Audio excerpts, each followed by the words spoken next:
Welcome back to another episode of Revenge Infidelity. We're thankful for your continued viewership. Before we begin, tell us where in the world are you watching from? We love knowing our global reach. Now let's dive into today's story. The Quiet Rise. The quarterly meeting of Whitmore and Company was always more about family dynamics than business strategy.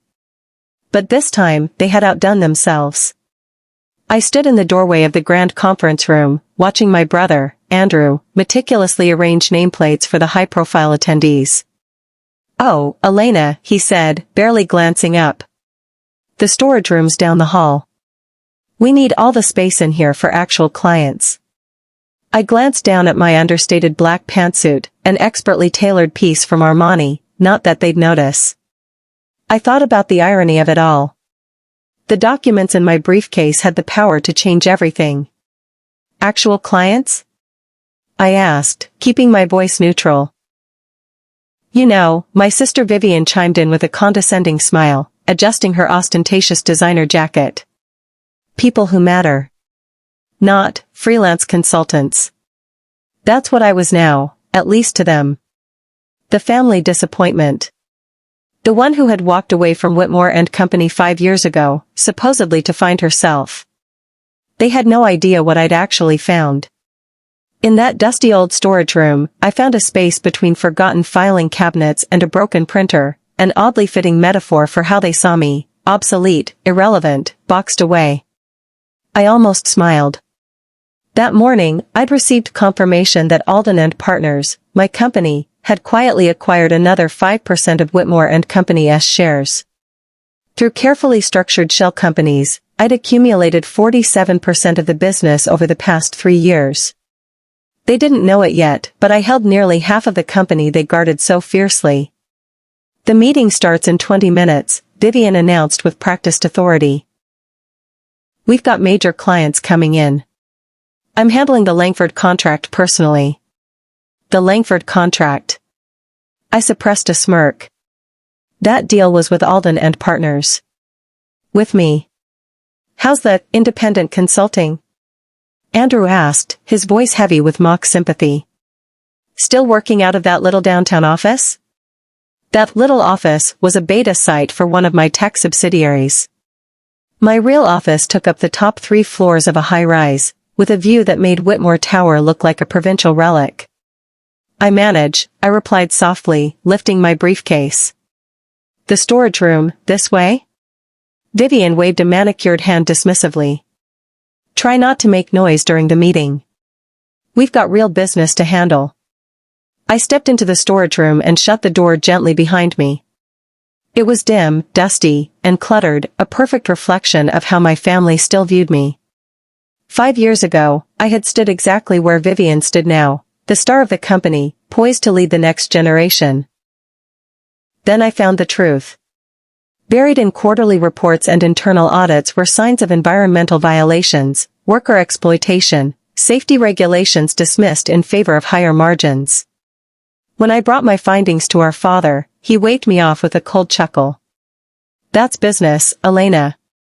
If you can't handle it, maybe you should find something smaller to occupy yourself." So I did. I walked away and built something from the ground up. Using the trust fund my mother had left me, a fortune built separately from the Whitmore legacy, I started Alden and Partners. The name was a tribute to her maiden name. She had died young, but her memory shaped everything I stood for: honesty, resilience, and compassion. At Alden, we did things differently. Ethical investing. Transparent leadership. Sustainable practices. Livable wages. Respect.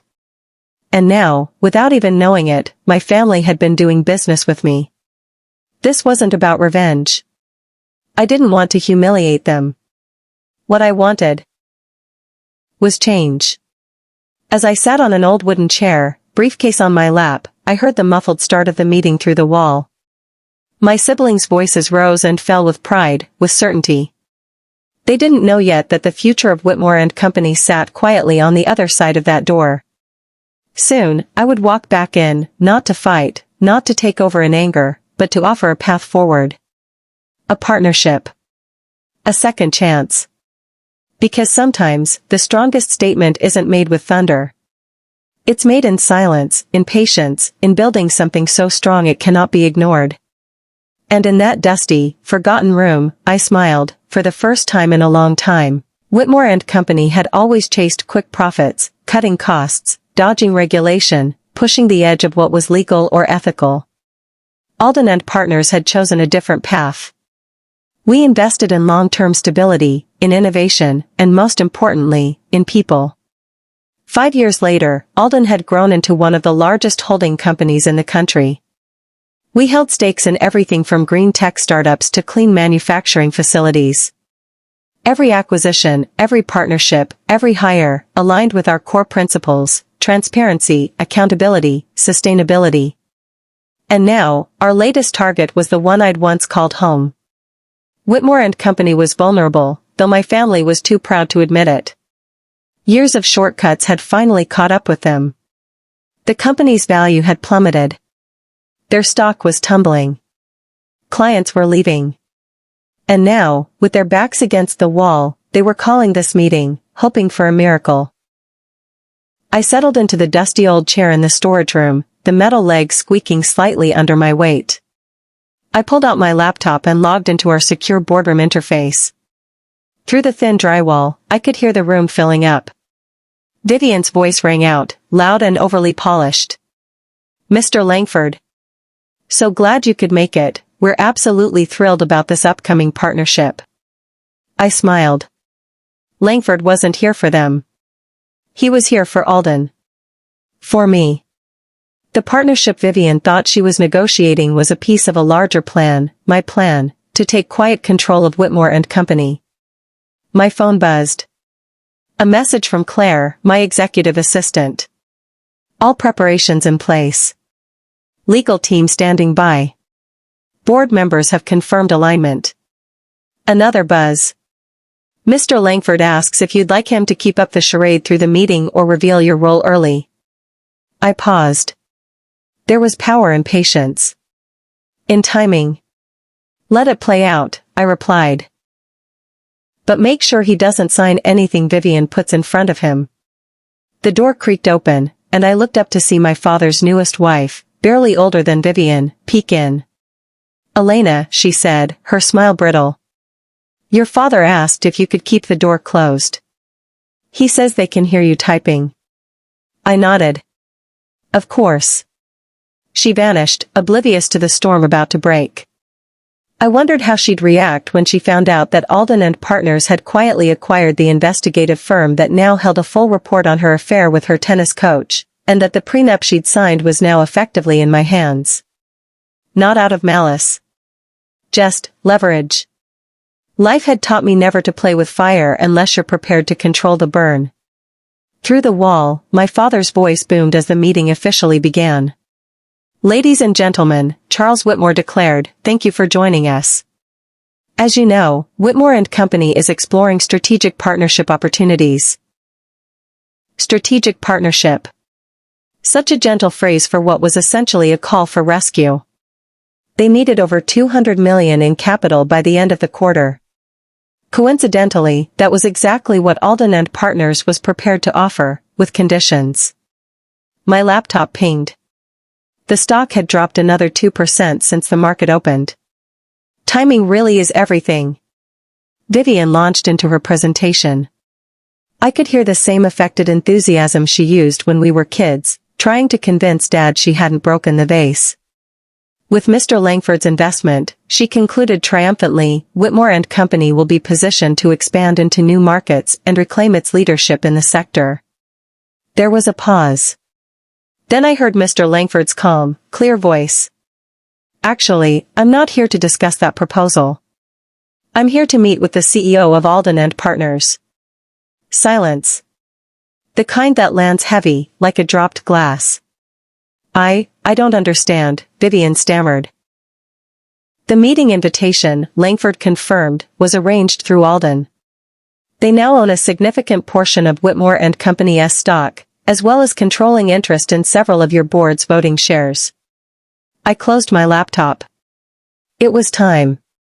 I stood, brushed dust from my trousers, and reached for the door. My heart pounded, not with fear, but with purpose. This wasn't about vengeance.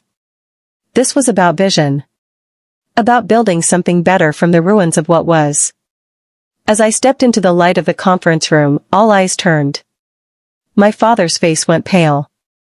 Vivian's lips parted, stunned. Andrew blinked like he couldn't decide whether he was seeing a ghost or a threat. "Elena?" my father finally asked, voice rough. I smiled gently. "Good morning, everyone. I believe you've been expecting me. You just didn't know it." "That's impossible," my father thundered, his voice cracking through the tension like a whip. "We would know if someone was buying up our stock." I stood, slow and steady, brushing invisible dust from my blazer sleeve. "Would you?" I asked, stepping out from the shadows of the storage room. "Like you knew your environmental compliance reports were falsified? Or that your overseas manufacturing partners were violating international labor laws? Or maybe how your biggest clients have quietly been seeking ethical alternatives for the past 2 years?" Every head in the conference room turned. Jennifer's perfectly glossed lips parted, but no words came. Michael's pen slipped from his hand and rolled across the polished table. My father, Charles Sullivan, the man who taught me never to blink during a negotiation, looked at me with something between disbelief and dread. "Sarah," he said, almost pleading. "What are you talking about?" I walked calmly to the head of the table and placed my briefcase down. The quiet click of the latches felt like a closing chapter. "Perhaps we should begin this meeting again," I said, my voice even. "It's rude to keep your largest shareholder in the storage room." No one spoke. No one moved. I opened my laptop and connected it to the screen at the front of the room. The company's logo dissolved into charts and data points, cold, undeniable facts. "Whitemore & Co., I said clearly, currently owns 47% of Sullivan Group's shares. We also control significant interests in your largest suppliers, hold the majority of your outstanding corporate debt, and," I paused, clicking to the next slide, "as of this morning, we have partnership agreements with over 80% of your top-tier client base." Jennifer's face went pale. "That's not. Sterling is just run by me," I said simply. "It has been since the day I walked out of this building 5 years ago." Michael blinked, his voice barely a whisper. "You're not serious. You've been working out of that little office downtown." I smiled, and it was gentle, not cruel. "That office is one of our innovation hubs. My real office is in the Sterling Tower, you know, the one with the rooftop garden that overlooks this block." I tapped a key, and the display filled with graphs comparing Sullivan Group's performance to Sterling Enterprises. "Let's review, shall we?" I said. "Since I left, your stock has dropped 60%. Major clients have jumped ship. You're currently under investigation by the EPA and the Department of Labor. Meanwhile, Sterling has grown into one of the largest, most respected ethical holding companies in the country." My father's jaw clenched. "You can't just walk in here and—" "I can," I said. "Because while you were teaching Jennifer and Michael to silence whistleblowers and rewrite reports, I was building something better." Mr. Maxwell, seated near the end of the table, cleared his throat. "That's why we moved our business to Sterling. Their values align with ours." Jennifer, suddenly pale, looked desperate. "But ethics don't pay bills," she said, her voice unsteady. I clicked to the next slide. "Actually, they do. Sterling's profit margins are 30% higher than industry average. Turns out, doing the right thing is good for business." I handed out a folder to each board member. Inside, you'll find Sterling's offer, a $200 million capital injection. Exactly what you need to stay afloat. My father's business instincts kicked in. "And in return?" "Control," I said without hesitation. "The Sullivan family will retain 20% ownership. But from now on, all executive decisions will be made by Sterling's board. Which means, things are going to change." Michael let out a short, bitter laugh. "You can't do this." "Dad, tell her." But my father didn't look at him. He was staring at me. You built all of this? He asked, his voice softer than I'd ever heard it. Sterling. Everything? I nodded. From scratch. With what Mom left me. With what you said wasn't worth the trouble. Silence. Long and heavy. Finally, Charles Sullivan, for once, didn't speak as a CEO or a father trying to maintain control, but as a man realizing he'd underestimated his daughter. I suppose, he said slowly, it's time we let the next generation take the reins. The room was still. Jennifer looked down. Michael swallowed hard. But me? I felt peace, not revenge, not triumph. Just quiet, deep peace. I hadn't come to crush them. I'd come to rescue what could be saved. This wasn't just a takeover. It was a turning point. For the company. For the family. For me. Jennifer actually surprised everyone by embracing the changes. She threw herself into learning about sustainable business practices, eventually earning a legitimate position in Sterling's corporate responsibility division. For the first time, I saw in her the same fire that once drove me to walk away. Maybe, in a different life, we could have walked this path together from the beginning. Michael, on the other hand, resisted every step of the way. He couldn't understand a world where power didn't come from intimidation or manipulation. We offered him a transition plan, support, training, even a role tailored to his background, but he declined. One afternoon, he cleared out his office without saying goodbye. I watched him walk out through the lobby from my corner window, his posture stiff, his pride unbending. I didn't hate him for it. Some people carry their identities too tightly to evolve. My father kept his office, though it was more symbolic than functional now. He came in twice a week, mostly to read reports and linger in the boardroom as if trying to stitch the pieces of his former empire back together in his mind. We had long, quiet conversations in those weeks, far removed from the shouting matches of my youth. He listened more than he spoke, a change that caught me off guard. One afternoon, after reviewing our latest sustainability report, he closed the folder slowly and looked at me. You know, he said, your mother would have wanted this. I nodded. I did it for her.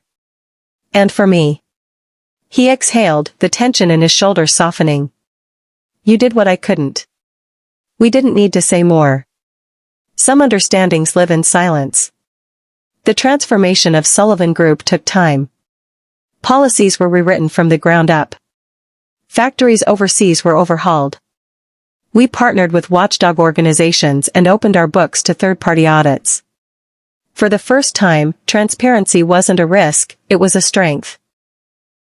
Employees at every level were paid fairly, given proper safety training, and encouraged to contribute ideas. Morale skyrocketed.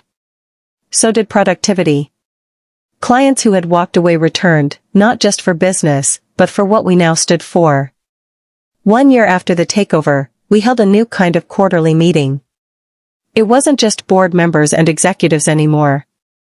We invited employees from across departments, clients, partners, even former critics. We called it the Vision Assembly. I stood at the head of the same conference table where I was once dismissed to the storage room. Only this time, my nameplate read Sarah Sullivan, CEO, Sterling Group. As I spoke to the room, I looked out and saw Jennifer sitting among our corporate ethics team, taking notes and nodding. My father sat near the back, listening intently. There was a quiet pride in his eyes. A different kind of legacy than he'd planned, perhaps, but one that would last. Sometimes I think about that first morning, standing in the doorway, being told to make room for actual clients. I think about the dust in the storage room, the bitter taste of dismissal, the sting of being overlooked by my own blood. But I also think about what that moment gave me: clarity, purpose, fire. It would have been easier to walk away again. But I didn't. I stayed. I rebuilt. And in doing so, I didn't just reclaim my place at the table. I built a new one, stronger, wider, and open to those who believe business can be more than numbers. That leadership can mean service. That legacy can mean change. Because sometimes, to truly honor your family, you have to be the one to save it from itself. Door. And I did. The glass door of my office swung shut gently behind them, the quiet click a soft echo of all the doors that had once been closed to me. Now they opened when I asked. Or when I built them myself. I sat at the head of the table, laptop open, papers neatly arranged, charts ready. Across from me sat my father, once the untouchable patriarch of a corporate empire. Now a man humbled, softened, more open than I ever thought he could be. Jennifer beside him, flipping through the documents with genuine interest, her questions thoughtful, her insights sharp. Michael would join us later after a meeting with a local charity, a cause he now championed as part of Sterling's new outreach initiative. They were different people now. So was I. After we finished the quarterly review, my father lingered as the others filtered out. For a long moment, he said nothing, just looked at me. You know, he said finally, his voice quieter, older. For years, I thought strength meant not backing down. Pushing through. Winning at all costs. I met his eyes. And now? He gave a tired but sincere smile. Now I see that real strength is doing what's right, even when no one sees it. Especially then. I nodded, a lump rising in my throat. For the first time in years, I saw in him the man my mother must have once believed in. As he stood to leave, he paused at the door. She'd be proud of you, Sarah. That name, Sarah, sounded different now coming from him. No longer a disappointment. No longer the outsider. Just, me. After he left, I stayed in my office a little longer, letting the quiet settle around me. Outside, the city pulsed with movement and life. Somewhere in the distance, a crane lifted steel for a new foundation. A new beginning. Just like I had. Sterling Enterprises wasn't just a company anymore. It was a symbol. A promise. That businesses could be built on integrity. That voices once silenced could become leaders. That even when your own family pushes you into a dusty storage room, you can rise, not through revenge, but through vision, resilience, and grace. I glanced at the old framed photo I kept on my shelf, one of me and Mom, taken in the garden behind our house.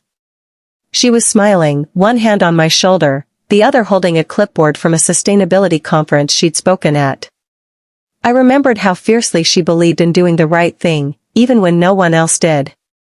I hope you see it now, I whispered. The sun dipped lower behind the skyline, casting a warm glow across the room. The world had changed. And I had helped change it. Not by following the rules I was given, but by rewriting them. Not by destroying the legacy I inherited, but by redeeming it.